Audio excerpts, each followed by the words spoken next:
The night shift at Memorial Hospital had been brutal. 3 emergencies, 1 crash cart, and 12 hours on my feet. All I wanted was to collapse into my bed and sleep until my next shift. Instead, I stood in the doorway of my childhood bedroom, staring at the empty space where my life used to be. My bed was gone. My dresser, my books, my photos, everything. Even the pale blue curtains I'd hung myself last summer had vanished. The walls were bare except for the fading outlines where my medical school acceptance letter had hung proudly for the past 5 years. I'm Olivia Martinez, 28, and until this moment, I thought I had everything figured out. Work hard, help family, build a future. Simple, right? I've been a registered nurse for 6 years, pulling double shifts and weekend rotations while living at home to help my parents with their mortgage. Every month, I handed over $2,000. Rent, they called it, though it was more than their monthly mortgage payment. It's the responsible thing to do, Mom had said when they first proposed it. You're working now, making good money. You should contribute. And I agreed. After all, they'd supported me through nursing school, letting me live at home so I could focus on my studies. Paying them back seemed fair. My phone buzzed in my scrubs pocket. Dad's text lit up the screen. Your sister Katie needs the room more than you. She's moving in with the kids next week. You make enough to rent somewhere else. I sat down hard on the bare floor, my hospital bag sliding off my shoulder. Katie. Of course it was Katie, my 32-year-old sister who'd never held a job longer than 6 months, who'd had 3 failed marriages, and who always landed back on her feet, usually by landing on someone else's. Another text. We moved your things to the garage. Take what you need. Katie's bringing a bedroom set from her apartment. The garage, like I was storage, like 6 years of supporting this household meant nothing. My hands shook as I typed back. You could have warned me. I just worked 12 hours. Where am I supposed to sleep? The response came quickly. Don't be dramatic. You can sleep on the couch tonight. Katie needs stability right now. Her ex is being difficult about child support. Difficult about child support. I almost laughed. Katie's ex was being difficult because Katie had maxed out their joint credit cards before leaving him, just like she'd done with husband number 2 and husband number 1. I stood up slowly, my body aching from the long shift, and made my way to the garage. There, piled haphazardly in a corner, was my life. Boxes of medical textbooks I'd studied from. Photo albums documenting my graduation, my first day at the hospital, the celebration when I paid off my student loans. My grandmother's quilt, thrown carelessly over a stack of storage bins. As I stood there, something inside me shifted. Maybe it was exhaustion. Maybe it was the final straw. I pulled out my phone again and opened my banking app. For the first time in 6 years, I really looked at the numbers. $2,000 a month in rent for 72 months. That's $144,000 I paid my parents.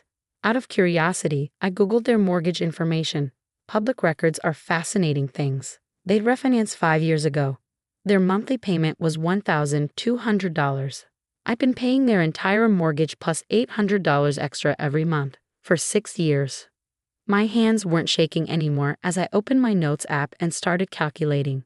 Beyond the rent, there were the groceries I bought weekly, the utilities I paid when they were short, the home repairs I'd funded. New roof last year, $15,000. Water heater replacement, $3,000. Property taxes when Dad's business had a slow month, $6,000. The total made me sit down on a dusty garden chair, $198,000. I paid my parents nearly $200,000 while living in my childhood bedroom, the same bedroom they just emptied for Katie. My phone buzzed again. Mom this time. Don't forget you promised to help with the property taxes next month, and Katie might need help with the kids' school supplies. I stared at the message for a long moment, then I opened my browser and typed average house price followed by our zip code. The results made something click in my brain. The house had been remortgaged 5 years ago for $180,000. I paid them $198,000 since then. I owned this house. Not legally, not on paper, but in real dollars and cents I paid for it. Every penny. My phone buzzed one more time. Dad again. Be quiet when you come in. Katie's settling the kids in your room. I looked at my pile of belongings, then at my phone, then at the garage door leading to the house I'd unknowingly bought. Something cold and calm settled over me. No, I typed back. I won't be quiet, and I won't be sleeping on the couch. Then I called the one person who could help me make sense of all this, my best friend from nursing school, who'd gone on to become a real estate lawyer. Mia, I said when she answered, remember how you always said I was being taken advantage of? I need your help. I need to know my options, because I think I just realized something that's going to change everything. Give me 30 minutes, she replied, fully awake despite the early hour. Don't do anything yet. Don't let them know what you've figured out. I'll bring coffee and my laptop. We're going to fix this. I ended the call and looked around the garage again, seeing it with new eyes. 6 years of being the responsible one had taught me a lot about responsibility. Now it was time to teach my family the same lesson. I sat down next to my grandmother's quilt and opened a new note on my phone. At the top, I typed, property laws in Illinois. Below that, tenant rights. And finally, proof of ownership through payment. The sun was rising outside the garage windows. My shift had ended, but my real work was just beginning. Mia arrived exactly 30 minutes later, carrying 2 large coffees and her briefcase. She took one look at my face in the garage's fluorescent lighting and set everything down. Show me everything, she said, pulling out her laptop. Every payment, every receipt, every text message. For the next hour, we pieced together my financial history. Maya created spreadsheets while I dug through my email archives, finding electronic receipts for house repairs, screenshots of payment confirmations, even photos I'd taken of handwritten checks before handing them over. Olivia, Maya said finally, turning her laptop screen toward me, this is insane. You haven't just been paying rent. You've been paying their mortgage, their taxes, their insurance, and their maintenance costs, plus an extra $800 monthly that they can't account for. Where did that money go? I rubbed my temples, fighting exhaustion. I don't know. I just gave them what they asked for. They said it was fair market rent. Fair market rent? Mia snorted. In this neighborhood? For a bedroom? Maybe $800 total, not $2,000. And tenants don't pay for new roofs or property taxes. Owners do. She typed something else into her spreadsheet. There's more. The timing of their refinance, it's interesting. They remortgaged the house right when you started working. The new loan amount was almost exactly what they owed on the original mortgage. It's like they planned this, I finished. Like they knew I'd be making good money and decided to make it my responsibility. My phone buzzed again. Katie, this time. The kids need new beds. Mom said to ask you about helping with the cost. What time will you be home? I showed Mia the message. Her expression hardened. Okay, she said, pulling out a legal pad. Here's what we're going to do. First, we document everything. Then, we're going to have a conversation about equitable interest and constructive trusts. In English, please, I said, managing a small smile. I've been awake for 30 hours. It means that even though your name isn't on the deed, you may have a legal claim to this property. You can paying for it, maintaining it, investing in it. Under Illinois law, that means something. She started writing rapidly. We need bank statements showing your payments, receipts for all major repairs, any written communications about financial arrangements, and, she paused, looking up at me, we need to know if you're ready for this fight, because it's going to get ugly. Before I could answer, we heard the back door open. Mom's voice carried across the garage. Olivia, are you in here? Katie needs help moving some furniture. Mia grabbed my arm before I could respond. Don't, she whispered. Not yet. Let me file the paperwork first. But Mom was already pushing open the garage door. She stopped short when she saw Mia. Oh, she said, her eyes darting between us. I didn't realize you had company. Katie's kids need their beds set up, Olivia. And since you're already up. I looked at my mother, really looked at her. She was wearing new jewelry, designer shoes I knew cost at least $500. All while I worked 60-hour weeks and handed over my paychecks. No, I said quietly. Excuse me. I said no, Mom. I'm not helping Katie set up furniture in my room. The room I've been paying for. Actually, the house I've been paying for. Mom's face went through several expressions before settling on dismissive. Don't be ridiculous. You pay rent, like any adult should. This is our house. Mrs. Martinez, Mia interjected, standing up. I'm Mia Anderson, real estate attorney. We should talk about the nearly $200,000 your daughter has invested in this property. Mom's face went pale. This is a family matter, she said stiffly. It doesn't concern you. Actually, Maya replied, holding up her legal pad, as Olivia's attorney, it very much concerns me. Especially the part where you've been collecting excess payments without proper documentation or legal basis. I watched my mother's expression change as the implications sank in. She took a step back, then another. I need to talk to your father, she said, and hurried out of the garage. Well, Maya said, turning to me. That went about as expected. Ready for phase 2. I nodded, feeling oddly calm. What's phase 2? We file a legal notice of interest in the property. Then we request an emergency injunction to prevent them from making any changes to the living arrangements or ownership without court approval. She started packing up her laptop. And Olivia? Don't give them another penny. Not for taxes, not for Katie's kids, not for anything. I could hear voices rising in the house now. Katie's high-pitched protests, Dad's deeper rumble. Where am I supposed to go? I asked, suddenly feeling the weight of it all. I have another shift tomorrow night. Mia zipped up her briefcase. My spare room is yours for as long as you need it. But first, she pulled out her phone. We're calling a locksmith. We're getting your belongings into storage, and then we're serving your parents with papers that will make their heads spin. The garage door burst open again. This time it was Katie, her face red with anger. What is wrong with you? She shrieked. Mom's crying. The kids need a stable home.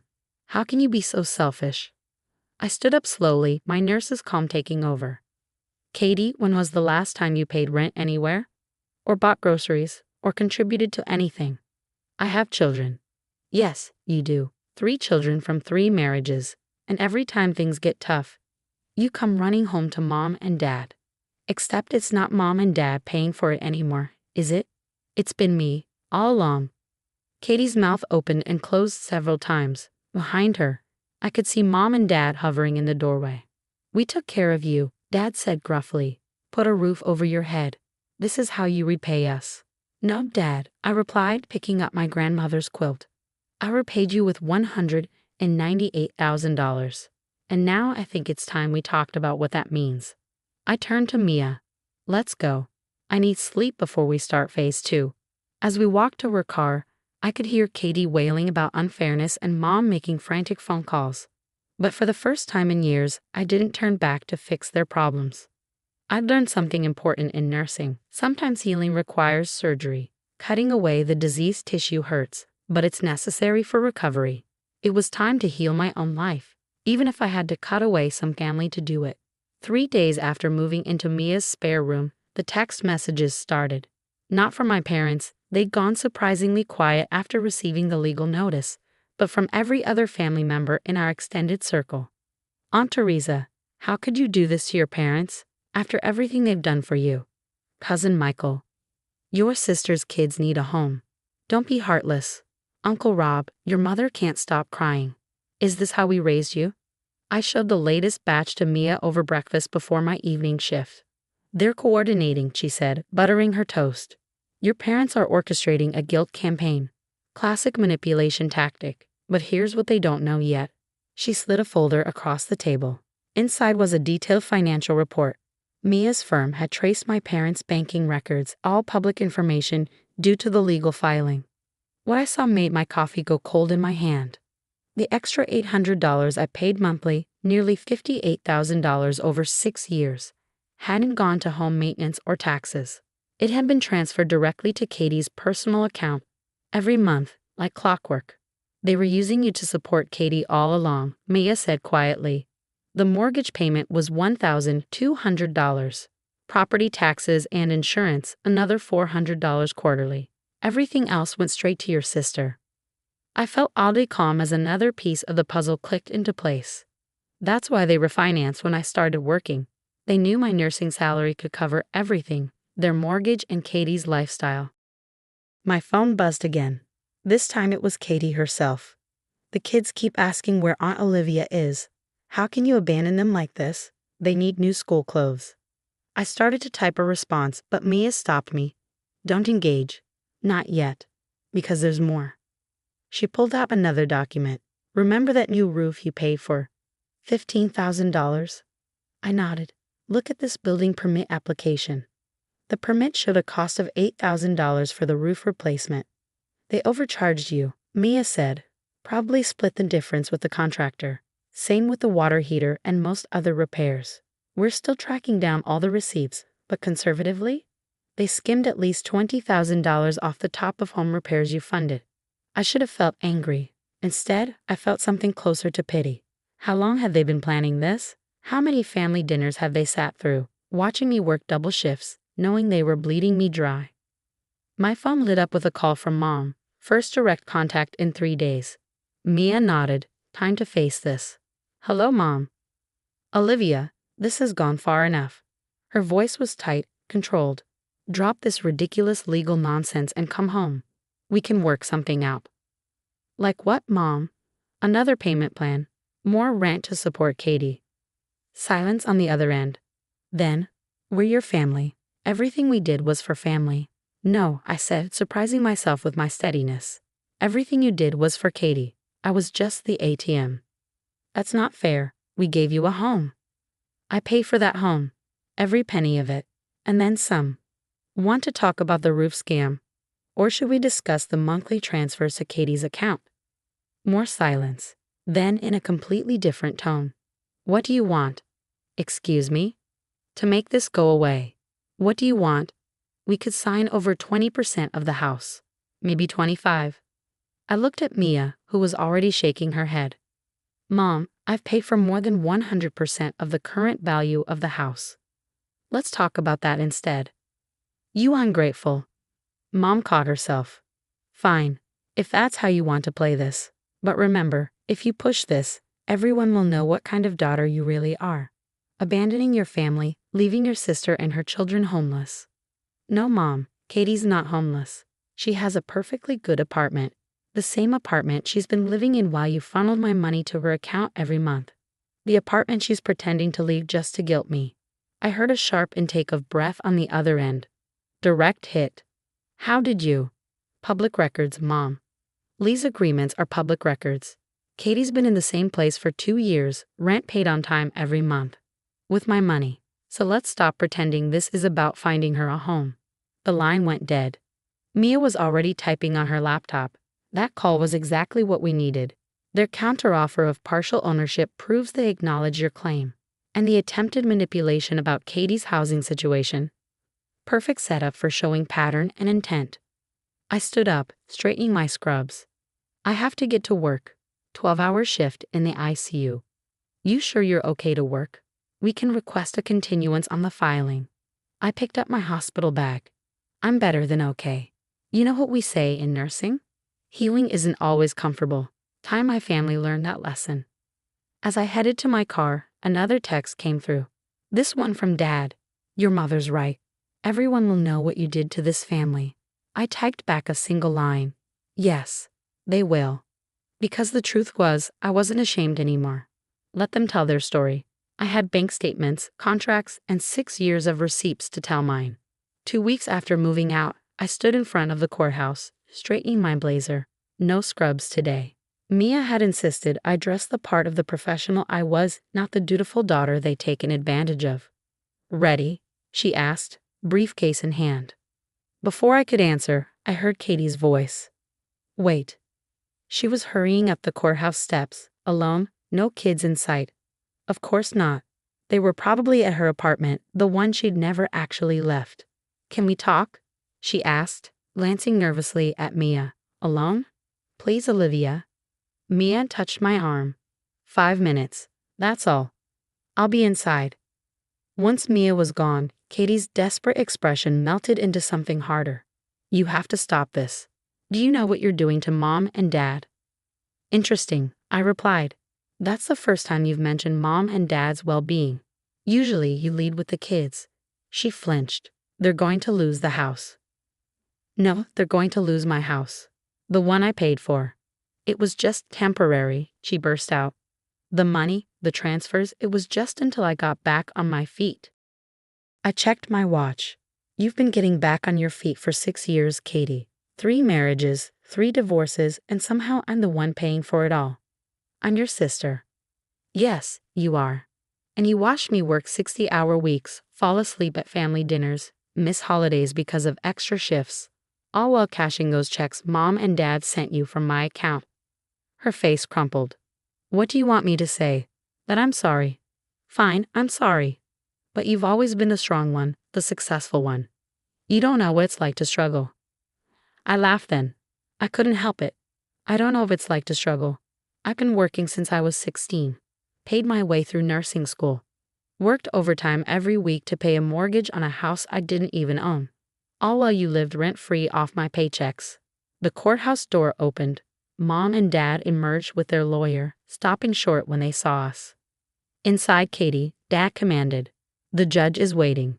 But Katie wasn't moving. She was staring at me like she'd never seen me before. You really won't back down? No, I said quietly, I won't. The hearing was surprisingly short. Mia presented the evidence. Payment records, bank transfers, home repair receipts with inflated costs, proof of Katie's apartment lease. My parents' lawyer tried to argue about verbal agreements and family obligations, but the judge wasn't having it. Let me be clear, the judge said, looking over her glasses at my parents. You collected mortgage payments, maintenance costs, and additional funds under false pretenses. You diverted those funds to another party without disclosure. And you did this to your own daughter while she worked in healthcare during a global pandemic. She shuffled some papers. The property will be transferred to Ms. Olivia Martinez within 30 days. The defendants will vacate the premises within that time frame. Additionally, given the evidence of financial misconduct, the court orders restitution of $47,500 for the fraudulent repair costs and undisclosed fund transfers. We can't pay that. Mom burst out. We don't have that kind of money. Perhaps, the judge replied coldly, you should ask your other daughter. After all, she received the bulk of those funds. Katie went pale. Outside the courthouse, Mia was jubilant, but I felt strangely empty. 6 years of manipulation and lies ended in a 20-minute hearing. Olivia. I turned. Dad stood there, looking older than I'd ever seen him. You've ruined this family, he said, but there was no force behind it. Nope, Dad, you and Mom did that. Every time you chose Katie over honesty. Every time you watched me work myself to exhaustion and demanded more. What are we supposed to do now? Where will we go? The answer came easily. Katie has a 3-bedroom apartment. The one she's had all along. Maybe it's time she supported you for a change. I walked away then, ignoring their calls. My phone buzzed one last time, a text from Katie. I really am sorry. I never meant for it to go this far. I typed back, I know. But sorry doesn't pay back 6 years of lies. 3 days later, I walked through my empty house, legally mine now. My parents had moved out quickly, taking only their personal belongings.